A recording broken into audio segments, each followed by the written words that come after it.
Hey team, on today's epic episode we have Liz Moody, food writer and now twice cookbook author. She taught me all about how to pitch a cookbook, which I'm really excited you guys to learn about, and all about what she's got going on, including the new book, how it's awesome, community-driven, food-inspired, and how to create epic sweet potato Latkes with an epic applesauce. Thanks for joining. Thank you. Liz Moody. Hi. Welcome. Thank you. Food writer, cookbook author times two. Times two? Times two. As of April 9th. As of April 9th. This just in. Welcome to the studio kitchen. Thank you. It's so beautiful. I love it. Thank you for having me. Of course. So last time you were here at Charlie Street, you were checking out the place, getting to know me, my food philosophy, and I told you in a few months' time, we'll get you downstairs in this whimsical land we have here. So I'm stoked. It's so funny. People say, you actually did it. So we actually did. No, I was just going to say, I think a lot of people tell you about their big dreams for the future, but you execute on your big dreams for the future, which is crazy. To think so. I like to think so. And so do you. 2 books. 2 books. Are you happy? You excited? I am. I'm a little frazzled right now, but I'm very excited. Yeah. Okay, we'll get into the book itself in a bit, but I want our listeners to learn a lot about you, and there's going to be a couple cool takeaways that I'm excited by, and a lot of them, revolve around taking that jump. But before we get into that aspect, as a food writer, it sounds like one of the coolest jobs in the world. I know people talk about my job's awesome, and it is. I don't even know what your job is. I feel like you have 20 jobs. Okay, yeah, actually, top of your head, what does my job look like? You are a restaurateur, you're a cookbook author, you're a media personality, you're a podcast host, you're a man about town. Wow, this is great. Next time you can write my bio. Yeah. But yeah, so I guess as a food writer, what does your job entail essentially? So it kind of differs based on the day. If I'm working full-time editorial somewhere, then I am constantly sort of on the lookout for trends. I'm trying to figure out what's new, what's upcoming in the food world, and then I'm also developing recipes. So it's kind of on both sides. Okay. So when you were younger, because you're probably 22?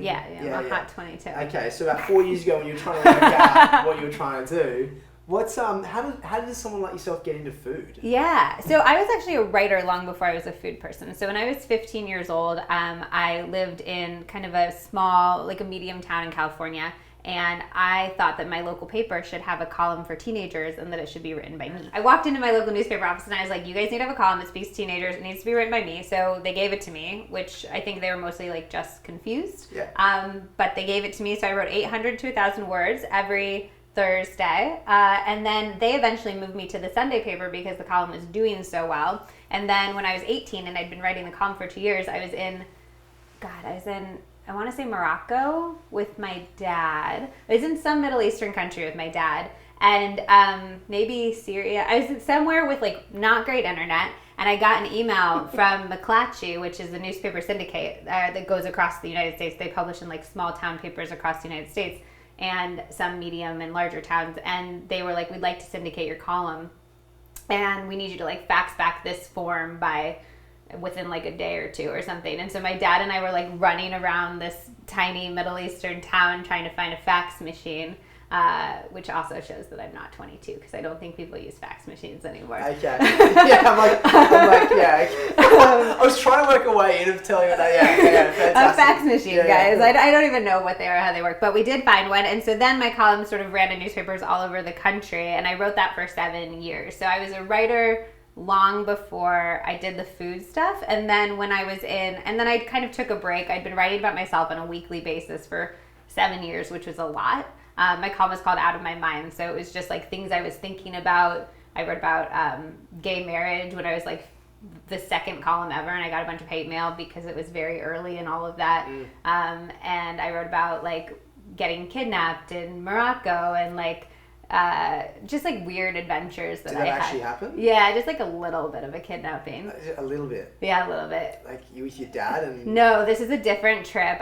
So when I was in college, I'd kind of do a semester of college at college, and then I used the column as an excuse to go travel for a semester so I could have adventures to write about. So I would just go travel by myself for 4 to 5 months every year. So this is what's great about finding a job you love. You find ways to make it part of your world to still benefit you and value add. Absolutely. That's yeah, great. I think that, and I think you can do that with almost any job, I think you can find the little bits and pieces that you can glom onto and then be like, oh, I love this. I'm going to make this the most like part of my life. Cool. So I stopped doing that for a little bit, sort of got into like marketing. I ran a little editorial site at a startup and just different various editorial stuff. And then I actually had a really severe bout of anxiety when I was living in London. I've always been a little like, my dad describes me as like Woody Allen-y, where I'm just like, oh, there's swine flu. Like, I'm going to get that, just like, sure, anything bad's going to happen to me. But when I was living in London, I became completely agoraphobic. I wouldn't get out of bed for like a month. I had like this one day where I was like watching Netflix on my computer and I was like, this could be a great life. Like, I have everything I need here in bed. Like, why would anybody ever need to get out of bed? And I think that anxiety thing inspired me to think about my lifestyle more holistically. So that's when I started looking at the food. I did a lot of research because I didn't have anything else to do because I was just lying in bed all day. Yeah, must be nice. What kind of sheets we talking? Egyptian cotton, full poster, just living life. It was grad school life. It was not. Wow. Okay, no. If you had Egyptian cotton in grad school, well done to you. It was not that. But my husband was in grad school, which is why we were in London. So we were kind of living off his student loans. And he was gone until midnight, basically every night at this very demanding grad school program. So I started doing research into food, cooking for myself, and then I sort of applied my writing background to the food, and everything kind of gelled into one. Went from there. Yeah. Wow. Okay. Well, that's a fantastic a lot story. To unpack. That's a great story. I'm using the little snake up and down, but you got there. And so I want to go back to actually that first moment of walking into this newspaper and saying, you want my column. Yeah. So is this just your personality type, or how did this come about for you to walk in and go, I imagine you like, okay, for those who aren't watching the video right now, Liz isn't exactly the tallest person. Okay, well, wow. So, yeah, I know, right? So you to walk in and be like, yeah, all right, you're going to have my column. Yeah. How is that like, bring me back to that moment. So my life motto, and it's been this since I was tiny, is, and I think I just solidified it into words more recently, but it's never be the one to say no to yourself. So if you ever want to do something, let somebody else say no to you, and you can always find somebody who will give you an answer. Like, you're like, I don't know find the person to ask and let them say yes or no. Because I think we tell ourselves, oh, I'm not qualified to do that. I'm not able to do that. I don't have time to, like, all these reasons we can't do something. And I'm just like, let somebody else give you the reason. Sure. So when I've wanted to be a writer since I was 4 or 5. At my kindergarten, we had like a book bindery, and I would write books and bind them and give them people as presents. And that's super cute. Yeah, they were great. They were high quality art. And I think because I started doing it so young, I got a lot of positive feedback for it, and I'm somebody who really thrives on positive feedback as well. So I was just like, I'm going to be a writer, and I need to figure out the best way to be a writer. I also think there's a little bit of the younger I do this, the less I need to be spectacular, because everybody will think of me as this like young savant type person, where if you write a book when you're 13, everybody's like, holy cow, this is the best book ever, versus when you're 40 and you're competing with every other book in the world. Sure. So you've got that mentality, but then you've got to come up with a product that's still going to sell and then be syndicated. Yes. So like that's all well and good to have the confidence to walk in. Yeah. But how did you know your product, in this case the column, would do well? And how did you find that initial like you said, I thought of the audience that they would want, right? Well, and that came from my dad and I would sit together, and I still try to do this with my husband now. We'd sit together every Sunday and we'd read the paper, and I would read the comics, of course, but then I felt like I couldn't read anything else because nothing else was speaking to me. So I loved this tradition of sitting with my dad, and he would drink coffee and I would drink tea, and he'd make us waffles, and reading the paper. And I was like, I want something in here that's going to appeal to me, that I'm going to want to read. And then I realized that there must be that situation replicated thousands of times over across the city and maybe country. Wow. I mean, I'm just there with you and your dad making waffles and enjoying that moment right now. It's the only thing he can cook. So. Is that right? Wow, good on That's your his jam. Well, okay, so I think you just brought up a very good point when it comes to anyone looking to, create a business. It's knowing your audience. And at a very young age, you already knew who your audience was for this column. So you were able to write particularly for them. And obviously it showed success. Yeah. It got syndicated. So this led to, as you said, your journey of being a writer, and then eventually you found yourself into food. Is it because it's a very happy kind of thing, or is it just something that interests you? I was using food to sort of help heal my own anxiety. So I needed to. We were super poor when we were living in London, probably because I wasn't able to work because of my anxiety. Sure. And so in London, food is so expensive. So I needed to teach myself how to cook. And then I was reading all this stuff online about inflammation and like different ways of fighting anxiety. So I was infusing my cooking with that. And I ended up, I've always been, I think, like an editor in my soul, where when I go to a dentist I'm going to tell my friends and they're going to go to that dentist. If I find a toothpaste I like, everybody's going to be using that toothpaste. Like I find the best things, and then I feel the need to broadcast those things. And so I was already doing that with everything I was learning about health, and my friends were like, you should start a blog, you should start an Instagram. And so I did that first. And then I was like, this could be big. And so I started pitching myself to editorial just from there, which I think I don't know how I knew how to do that. I think I looked up how to pitch online. You did this all yourself? Like you didn't have a coach or anything like that? No. You just kind of... No, I've been do you have a coach?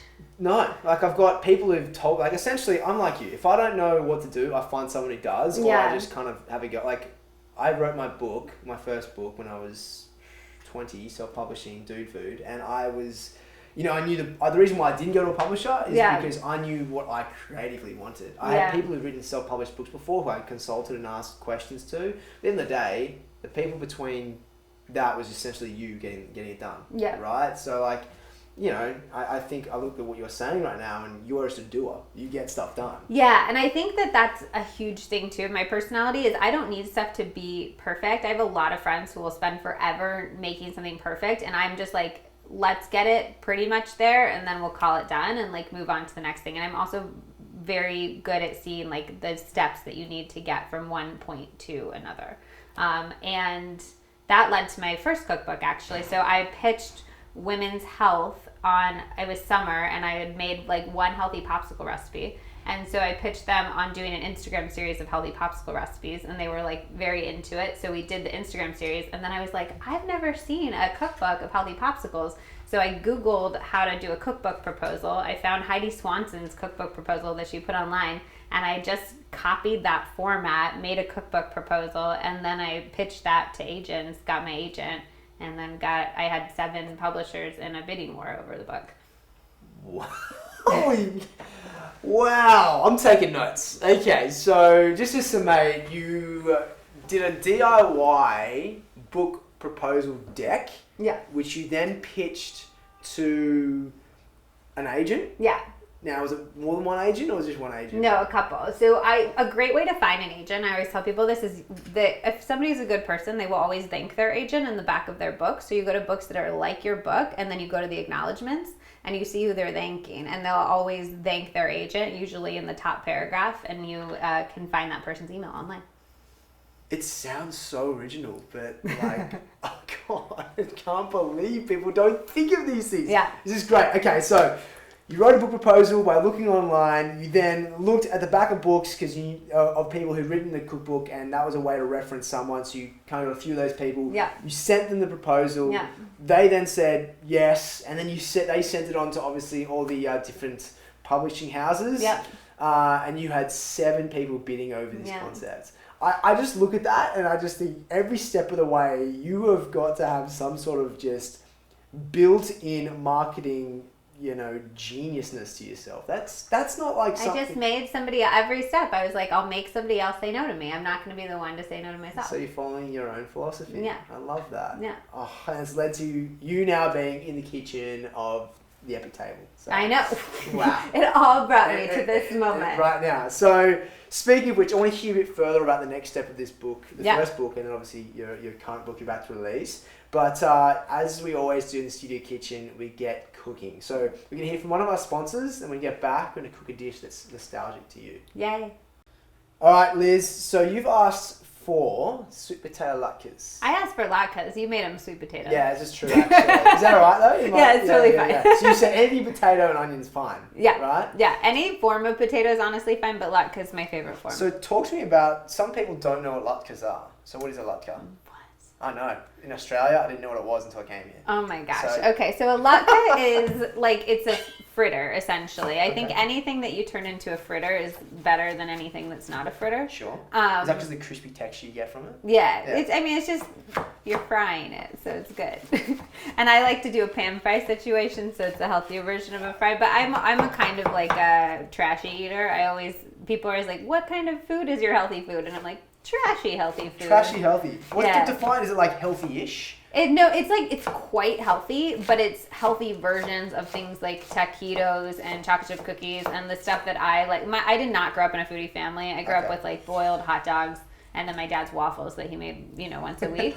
I gotta get your dad on the show. he's amazing. Yeah. We do Ask the Psychologist sessions on my Instagram, and it's like the most popular thing. Everybody's like, bring Dr. Bob back. Is he actually a doctor? Yeah, he's a psychologist. He has a private practice. What's it like having a doctor as a dad? So both my parents are psychologists. Both my husband's parents are psychologists. Oh my lord! Do you just feel like Christmas time is the most intimidating? Like, do you just like creep under the table as you like? No, I'm very comfortable talking about my feelings. I can imagine. That's awesome. So it's a fritter. Yep. It's got potatoes, onions, egg, some sort of binder flour, and then it is pan fried or deep fried. I think the pan fried version is actually texturally better in addition to being healthy. But we'll see what you're going to make. Fantastic. Well, I'm so glad the way you described it is exactly what the ingredients we have here. So it's like I'm hitting it on the head. We've got the starch, guys, over here. We have the onion, or in this case, I'm using shallots. I just think they're naturally a little sweeter, and I think they kind of work really nicely. That's shallots, like we say in America, right? Yes, correct. Yeah. I love when people call in, they're like, oh, is that what we call it? Okay, my bad. We do have the eggs, and then our binder for the actual flour component, we're using almond flour. So it's a gluten-free variation.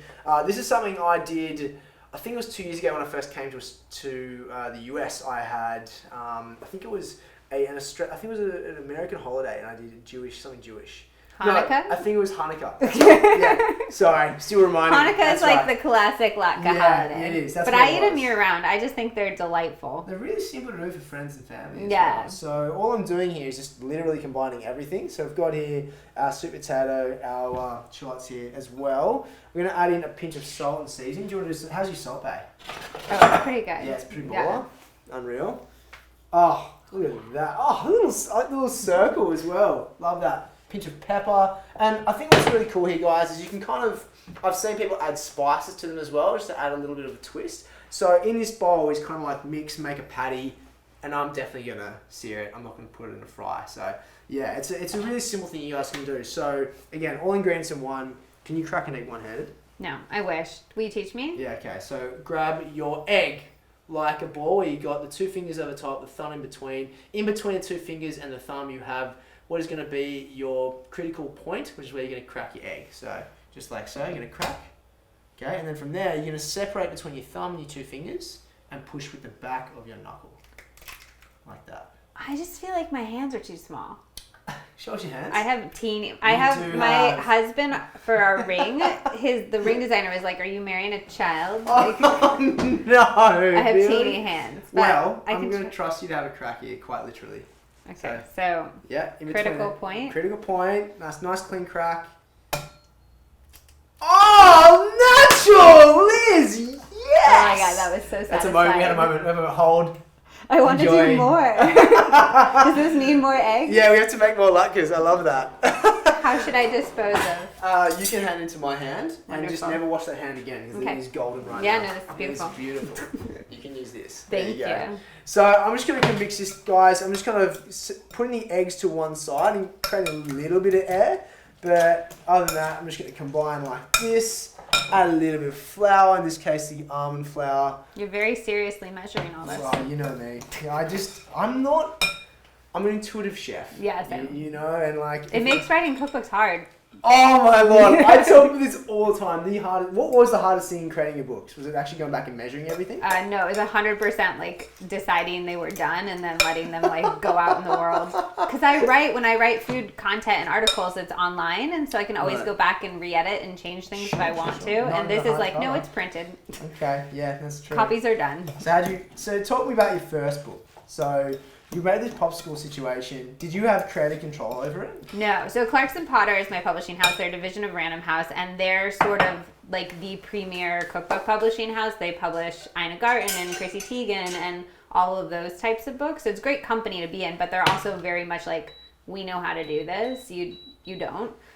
So how'd you find that? I liked it, I think, I found it difficult at times when we aesthetically disagreed, but the book is so beautiful. And they did give me full creative control over the recipes themselves. Okay. So every recipe, I think there was one where they were like, you're overusing raspberries. But so I had to do a non-raspberry recipe, but other than that, it was totally me, which was nice. I think which you kind of weigh up in these situations is, I'm here, how much am I about to learn and how much am I actually about to, action myself? From the food perspective, I would assume you just have that down pat, but then from the book aspect of the food, you may have learned a bit more, right?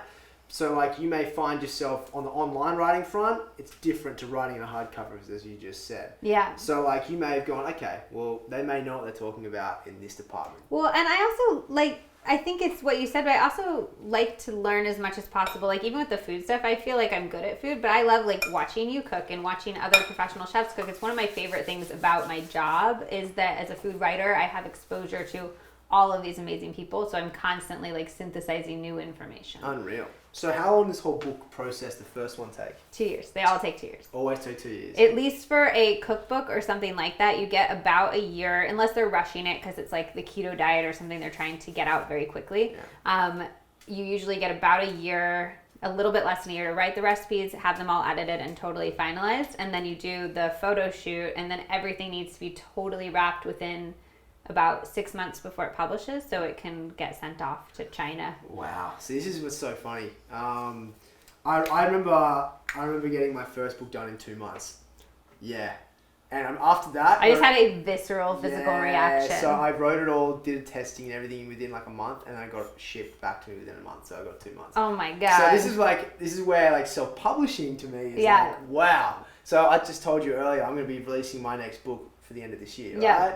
And I haven't even started. I've got the recipes, but I haven't even started writing it, right? So the idea, it's now April. Yeah, it's April. And so for this to be in this situation, you'd be like, no way, Dan. But in the self-publishing, my team, by the way, is just going, are you kidding?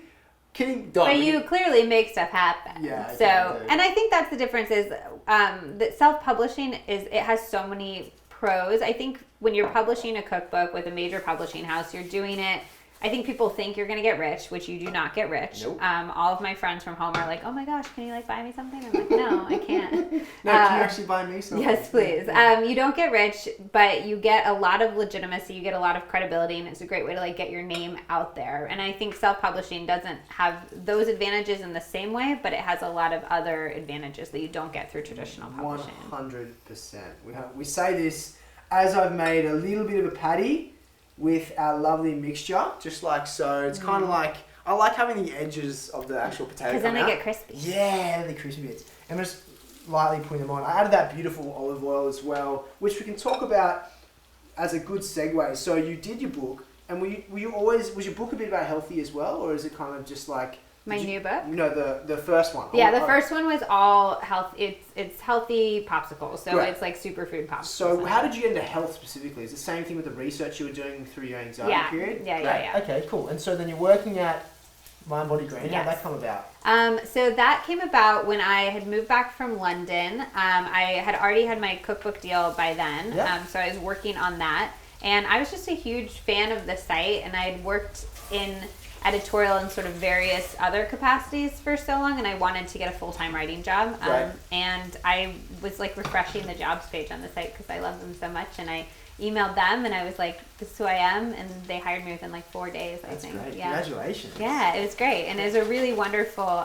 You really like again dive into it. The people that I got to learn from and talk to there were spectacular. I got access to the best doctors in the country, to the best chefs in the country, and it was just such an incredible educational experience. So you're there for 3 years. 3 years. 3 years of just talking to these awesome chefs, learning things, and all of a sudden you've gone, okay, I think it's time for me to step out and do my own thing. Yeah. Now, as we discussed earlier, it wasn't as if you were just doing a clean cut off, going between another job, you're actually releasing your second cookbook. I am releasing which my is second. called what? Healthier Together.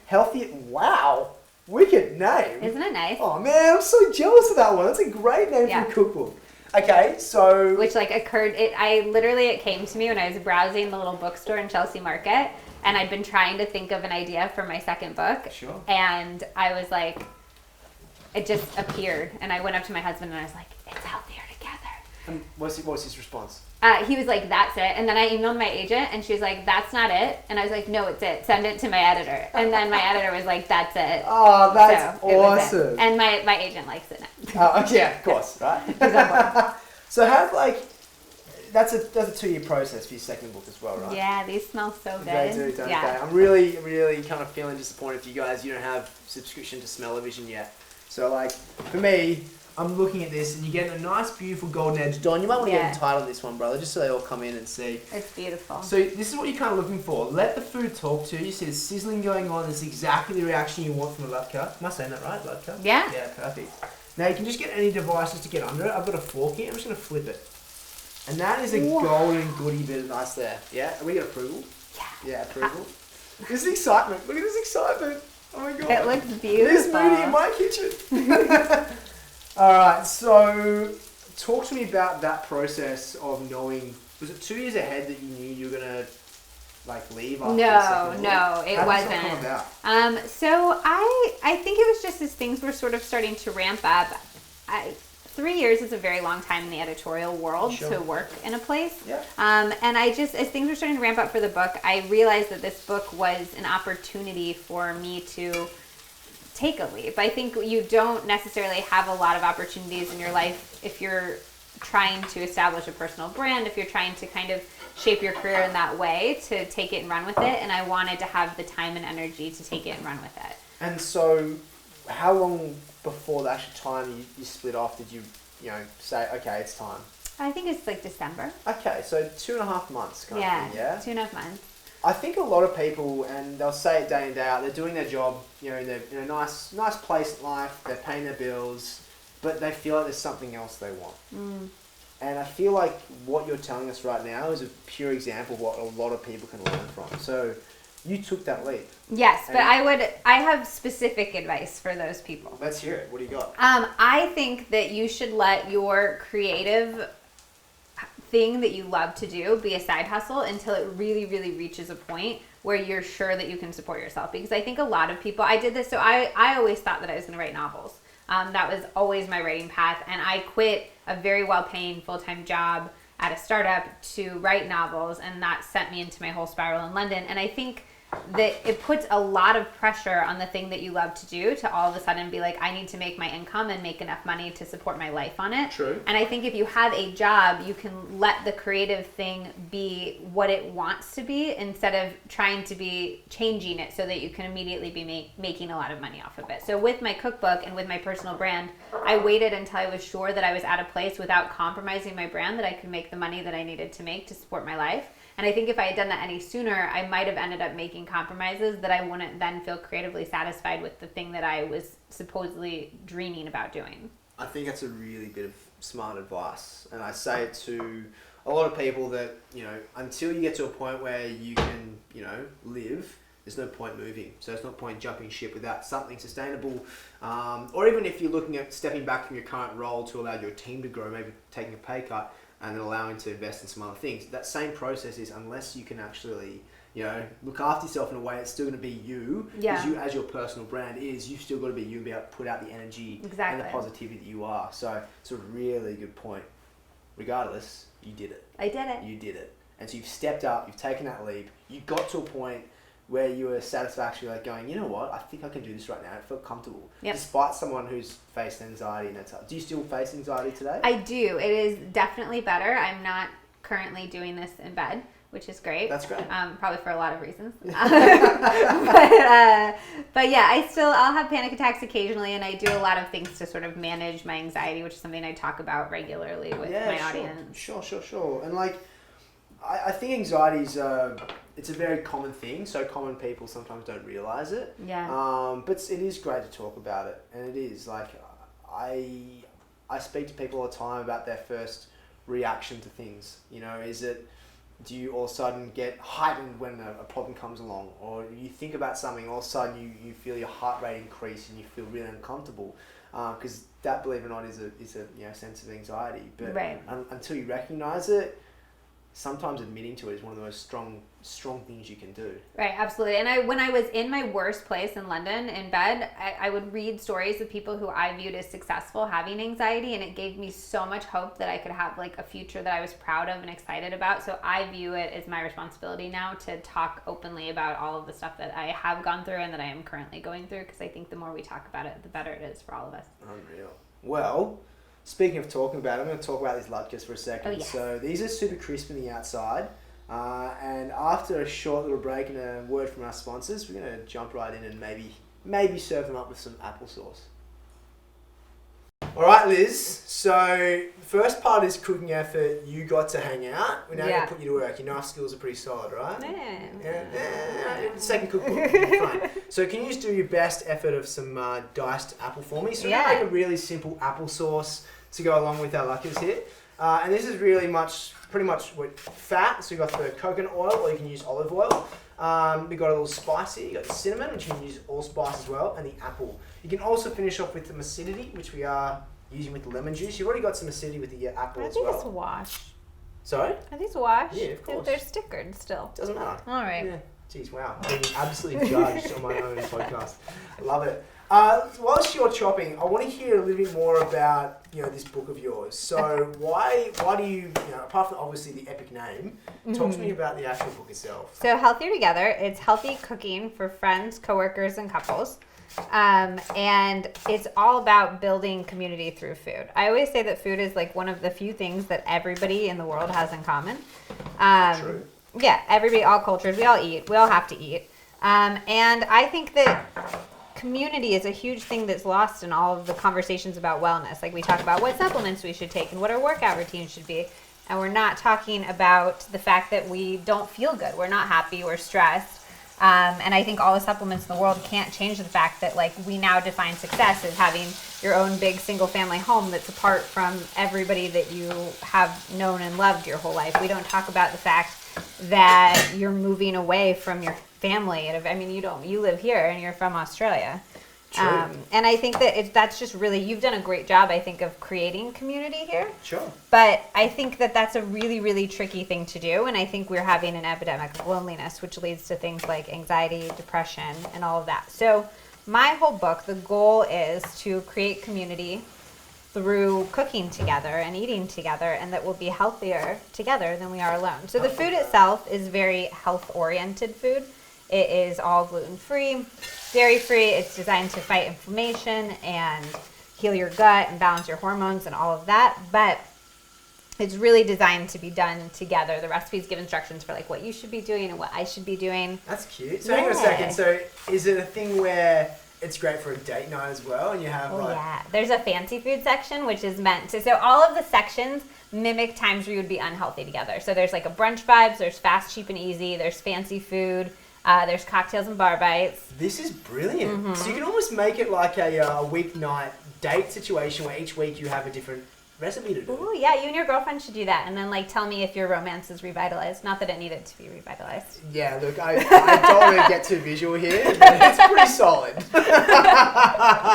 No, it's great, and you can. The great thing is too, it's not just for couples, so it's for friends, it's for coworkers. I have pictures of me and my mom in there. I have pictures of me and my dad, which is really cute. He's very cute. They like close-pinned his sweater to make him look like he had biceps. Really? Did he have waffles in there? No. Did waffles didn't make the cut? No, they didn't. But we do have some banana bread pancakes that are delightful. Awesome. Mm-hmm. So I love that because as much as the food is the message and it's tasty and that's the enjoyable part of it, the underlying message of community and bringing people together through this uniting thing as food is what your point of difference is. And I think that's great. That's something you're obviously working towards now in building your own community within your personal brand, yeah? Yes. I actually have a podcast too, which is called Healthier Together. Awesome. And so I love it because I get to interview people like you or like people who would really admire me, and I get to find out why and how they're living their amazing lives. And I feel like that coming together in person in real life is so important. I do a lot of meetups with my Instagram audience. I'm going on book tour, all of those types of things. I think we have this world where we think that we're getting enough by scrolling through Instagram and by texting our friends and by FaceTiming. I think the more you can bring it into real life, the better. Okay, I think the reason why I do what we're doing now is because of that community aspect. So I'm a massive fan of the book already. Can't wait to get my copy. Which is actually, where can we find the book, by the way? So it's out April 9th, and you can find it everywhere that books are sold. So Amazon, you can find it at Barnes & Noble, you can find it at your local bookstore. Great. If you want to support your local bookstore, of course. Which, big fan of.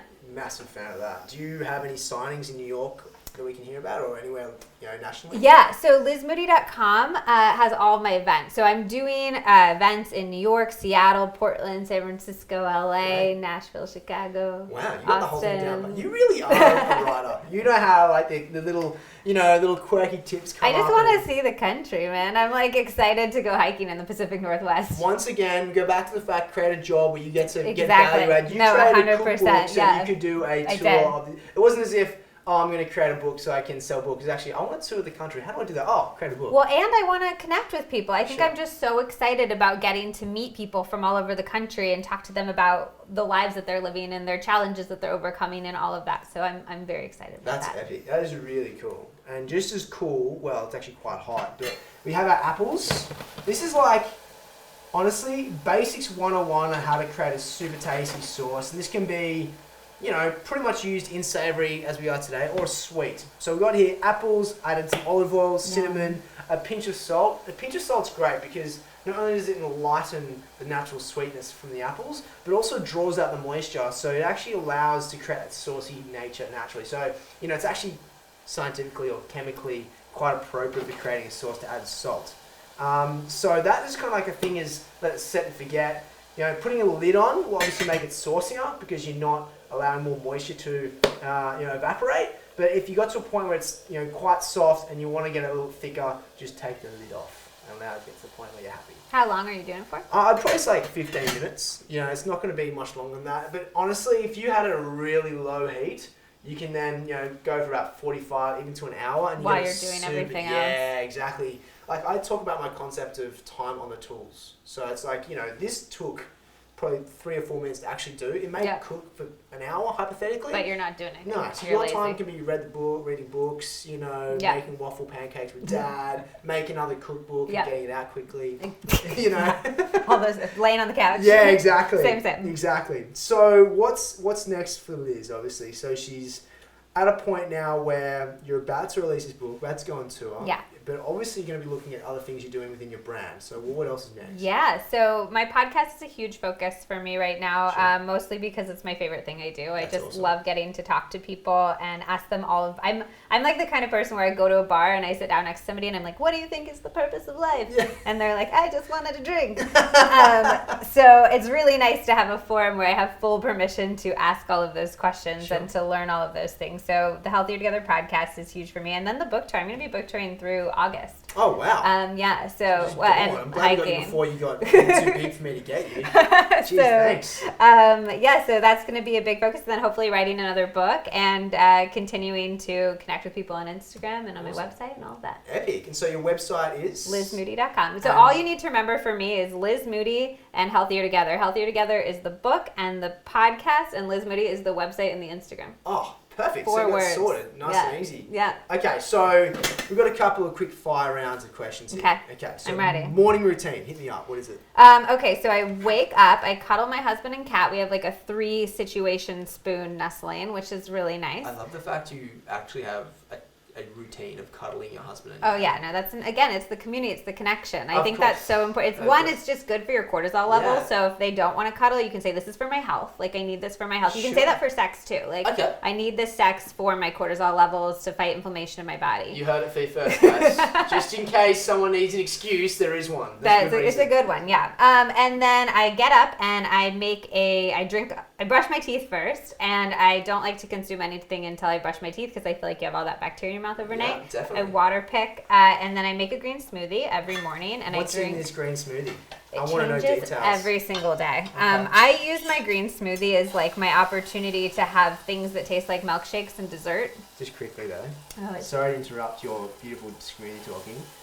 can we see the mushy nature that is going on with The apples? mushy, is that a technical term? Oh, just we talk about like, this is like me having my, innuendos with food right now because It's beautiful. it is lovely. The shine on it is gorgeous Right, too. yeah. You can add like coconut milk here if you really want to get creamy as well, a non-dairy option. But essentially, I'm just going to mash this up a little bit. Do you want to add a little bit of lemon juice as well? Yeah. And then continue on with the description of your beautiful green smoothie in the morning. So I switch it up every day, and I like to go for sort of like, I have a huge sweet tooth, so I like to go for kind of a dessert vibe, but I like to put in a ton of vegetables so that I feel holier than thou. Nice. And I'll do like spinach, so this morning I did spinach, cherry, frozen cherry, banana, Nice. collagen, cardamom, sea salt. Do you do it for flavour, or do you think what it needs for your body? It's a mix. Oh, sure. So I'm gonna wipe my hands on this red. You had to wipe. Did you look at me then to wipe it on my jacket? This is an exclusive Varsity Charlie Street jacket. It's very cool. No, I may have thought of it for a second, but then I chose not to do it. Which I think I deserve credit for it. So I do like the spinach and the collagen and all of that is for the health benefits, but then, and cacao, obviously, I like both. Like everything I do, I like it to work for me in terms of health benefits, but I'm also huge on flavor, and I hate when people sacrifice flavor for wellness. I think I always say that wellness is a tool. It's not an end unto itself. So if wellness is making your life worse in any way, it's not wellness and it's not health. And I'm huge on that. So if you're eating things that you think are healthy, but you're not enjoying them, that's not healthy. Okay. That's not the point of health. That's so true. Yeah. So I like it to taste like a milkshake, but I like it to make me poop well and fight my inflammation and all of that. 100%. Yeah. Super important. Yeah. Okay, well then... And then I meditate for 20 minutes, and my cat sits on my lap. Okay. And I know he's got a routine. Your cat's got a routine already. She needs it. She's very neurotic, Cuddle so she needs and to meditation. meditate at the beginning of the day. And then I try to work out if I have time. I do like a 20-minute online workout, which helps my anxiety a ton. Sure. And then I work. And then you get into your writing. Yeah, that wasn't very quick fire. No, but I think it's really important people like yourself who are unstructured in their life, or could be because they work for themselves. But the fact you have a structure to your life. Well, and that's a huge thing I always tell people with anxiety. I think if you have anxiety, it's even more important to create structure. I think that anxiety thrives in an unstructured environment. Okay, so at least you have some sort of structure in your life, even though your daily routine. Structured cuddles. Yeah, structured cuddles. Yeah. I love that. I'm going to add that to my routine. Fantastic. Okay, and then this is one of my favorites. So if you were a food, Liz Moody, it could be a whole dish, it could be an ingredient. What would you be and why? I think I would be chocolate, because I want everybody to love me. I'm working on that too. I'm trying to be the chocolate that's like finding inner love and doesn't need the world to love them. But right now, so maybe that's like a dark, sophisticated chocolate. But right now, I'm sort of like a Hershey's bar. Okay, yeah, you're a bit more commercial. I just am like, everybody tell me I'm delicious. I'm working on it. Love me. Please. Yeah. Unreal. Okay, well, I want to say that, it's been a pleasure having you here today. I've always loved reading your work. I really have. I think it's something that even, when I was just getting here in America, I was, always really interested in the stuff that you put out. It's really easy for someone to go, what's on trend? But for someone to actually dive deeper into actually thinking about why it's on trend and actually not just reading someone else's Google search. And that's what I loved about your writing and to this day. So I'm a massive fan of what is about to come. I love the fact that your book is built around the communal aspect of cooking, because at the end of the day, we all eat. And we all love it, and it's the foundation for why we all started cooking in the first place together. So, Liz Moody, I'm excited for what you have in store. Thank you. I'm excited for these latkes. Oh yeah, you ready to jump into this? I'm so ready. Okay, well, I'm going to serve them up, and you want to get you can just jump right in. Do you want applesauce on top? Yeah, I do. Okay, you do. So you can see, guys, it didn't take too long at all to get this saucy nature. No honey required, no maple, because it's already got this beautiful tart, like sugars naturally inside. So this is complete rustic like, yeah? It's just going to go bang. Yeah. There's no rules here. This is what cooking is all about. Maybe this may make, you never know, Liz's fourth book. You never see. I have latkes in this book. Do you? There's zucchini latkes with a rosemary apple compote. No way. Yeah, it's similar to this, but you tuck some rosemary in, and it makes it have this sort of like woody, herby note.